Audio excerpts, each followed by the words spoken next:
Hello everyone. I'm a 14-year-old student and every day I have about 7 hours of school, 2 to 3 hours of tuitions and an hour or so dedicated to my extracurricular activities. This often leads to me feeling tired and unproductive. If you can relate to anything in the above statement, maybe this speech will help you.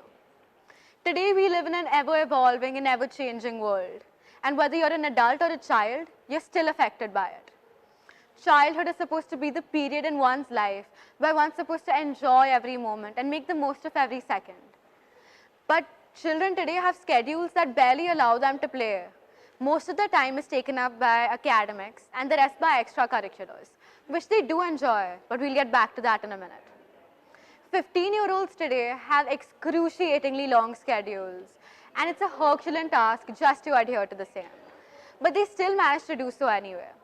Most adults work 9 to 5 jobs, and most of the time gets taken up commuting from their homes to their workplaces and so on and so forth. But even when they do return home, there's just more chores to be done. All of these schedules have one thing in common. They do not give the person the freedom to do what he or she loves the most. So some people may argue by saying that children enjoy extracurriculars and they love doing the same. But is that what they need at the end of a long day? Someone may also argue by saying that some adults enjoy their occupation and love the job that they do. But again, is that truly what they need at the end of a long day? No, they need a break. The pressure of such a long schedule tends to take a toll on the person subjected to the same. This can lead to stress, pressure, and mental health disorders. According to the Adult Psychiatric Morbidity Survey, in the past week, 1 out of 6 individuals faced one common mental health problem. This stress has become something that everyone experiences, and we need to take into account the sheer gravity of the situation. Because this stress can lead to depression, anxiety, people inflicting self-harm, and even attempting to kill themselves.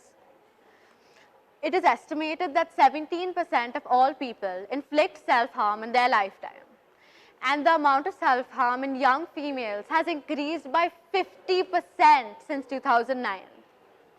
So the question arises, what can we do about this? Several people resort to meditation or yoga, but taking into account our tedious schedules, I have something easier that everyone can do. The answer? Nothing. Literally, do nothing at all. As odd as it may sound, the best way to take a break is to lay on your back or sit on a chair and stare at the ceiling or a wall. Don't fall asleep, but let your thoughts take over. Let your creativity run free, and you may come up with something extraordinary. Frankly, this is how I came up with my speech. Taking breaks replenishes the mental resources, refreshes your mind, boosts creativity, and reduces stress in the long run. This simple change in your lifestyle can reduce chances of writer's block as well as stress. Just 10 minutes of doing absolutely nothing can help you a lot more than you may think.